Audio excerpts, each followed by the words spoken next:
అందుకే పెద్దలు శ్రీధర్ బాబు గారు నేను టాటా కంపెనీతో మాట్లాడి రతన్ టాటా కుమారుడు చంద్రశేఖర్తో మాట్లాడి ఈ 65 ఐటీఐలు తెలంగాణ రాష్ట్రంలో ఉన్న వాటిని అడ్వాన్స్డ్ టెక్నాలజీ సెంటర్లుగా 2400 కోట్ల రూపాయలు ఖర్చు పెడితే 2100 కోట్ల రూపాయలు టాటా సంస్థ పెట్టుబడి పెట్టి ఈ ఐటీఐలను అప్గ్రేడ్ చేసి అడ్వాన్స్డ్ టెక్నాలజీ సెంటర్లుగా మార్చి వేలాది మంది నిరుద్యోగులకు క్రమశిక్షణ ఇచ్చి వాళ్లకు టాటా కంపెనీ ఉద్యోగాలకు తీసుకుంటామని చెప్పి ఒప్పందం చేసి ఇలా ఐటీఐలను అప్గ్రేడ్ చేసి ఏటీసీలుగా మార్చినాం.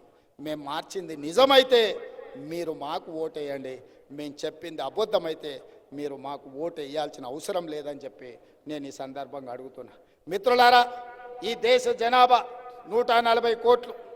మొన్న జరిగిన ఒలింపిక్స్లో మీరు చూశారు, 140 కోట్ల జనాభా ఉన్న ప్రపంచంలోనే అత్యధిక జనాభా ఉన్న దేశంగా గుర్తింపు పొందిన భారతదేశం ఒలింపిక్స్లో ఒక గోల్డ్ మెడల్ తీసుకురాలి.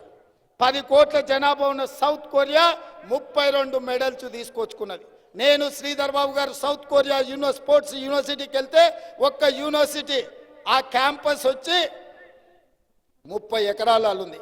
మీ శాతవాహన యూనివర్సిటీ వచ్చేసి 300 ఎకరాలలో ఉంది. 30 ఎకరాలలో ఉన్న సౌత్ కొరియన్ స్పోర్ట్స్ యూనివర్సిటీలో 16 మెడల్స్ వచ్చినాయి. ఒక అమ్మాయి 3 గోల్డ్ మెడల్స్ తీసుకొచ్చింది ఆర్చరీలో. చిన్న దేశం 10 కోట్ల జనాభా ఉండి 32 మెడల్స్ తెచ్చి ఒకే ఒక అమ్మాయి 3 గోల్డ్ మెడల్స్ ఆ దేశం తెస్తే 140 కోట్ల జనాభా ఒక్క మెడల్ కూడా తీసుకురాలి.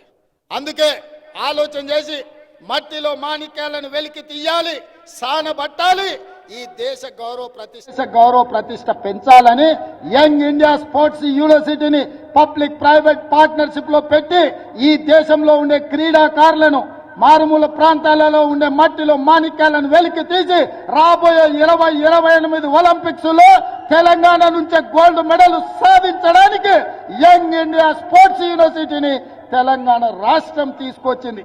ఇదే కాదు, ఇవాళ ఇంజనీరింగ్ చదువుకున్న వాళ్ళని చూస్తున్నాం. సంవత్సరానికి 1,10,000 మంది ఇంజనీరింగ్ సర్టిఫికెట్లు తీసుకొని బయటకు వస్తే వాళ్ళకు పని ఏదన్నా చెబుదామంటే ఇండ్ల దగ్గర పనిచేస్తే మేస్త్రికి ఉన్న అవగాహన కూడా ఇంజనీరింగ్ గ్రాడ్యుయేట్లకు లేదు. ఇది చెప్పడానికి బాధగా ఉంది, కొందరికి వినడానికి కష్టంగా ఉండొచ్చు. ఇది నిజమా కాదా మీకు అందరికీ తెలుసు. ఇవాళ మనం ఇంజనీరింగ్ స్టూడెంట్స్ ప్రతి సంవత్సరం 1,10,000 మంది ఇంజనీరింగ్ పట్టా సర్టిఫికెట్లు తీసుకొని వస్తున్నారు. ఎంతమందికి నాణ్యమైన సాంకేతిక నైపుణ్యం ఉన్నదో మీరు ఆలోచన చేయండి. ఇవాళ లేకపోవడం వల్ల మనం ప్రపంచంతో పోటీ పడలేకపోతున్నాం.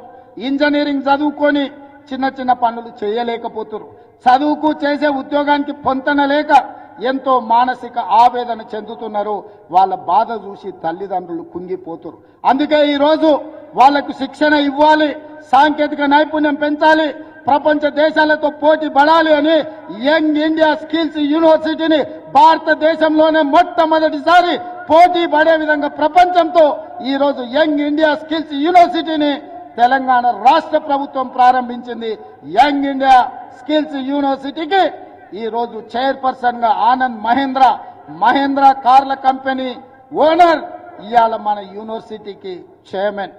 Group of companies, Reddy labs, Aurobindo లాంటి, అపోలో లాంటి హాస్పిటల్కి సంబంధించిన పెద్ద పెద్ద కార్పొరేట్ కంపెనీల డైరెక్టర్లను తీసుకొచ్చి ఈ బోర్డులో పెట్టి శిక్షణ వాళ్ళే ఇవ్వాలి, సిలబస్ వాళ్ళే ఇవ్వాలి, ఉద్యోగాలు వాళ్ళే ఇవ్వాలని 60 ఎకరాల యంగ్ ఇండియా స్పోర్ట్స్ యూనివర్సిటీని 600 కోట్ల రూపాయల కార్పస్ ఫండ్ జమ చేసి మేనేజ్మెంట్ మొత్తం వాళ్ళకి అప్పచెప్పి ఇవాళ తెలంగాణలో ఉండే లక్షలాది నిరుద్యోగ పట్టభద్రులకు శిక్షణ ఇచ్చి ప్రపంచ దేశాలతో పోటీ పడే విధంగా ఈరోజు మనం నిర్ణయం తీసుకున్నాం. మిత్రులారా, ఇదొక రెవల్యూషన్, ఇదొక విప్లవం. ఇలాంటి మార్పులు తెస్తున్న సందర్భంలో ఈరోజు మనకు ఓట్లు వేయొద్దు అంటున్నారు. నేను అడుగుతున్నా,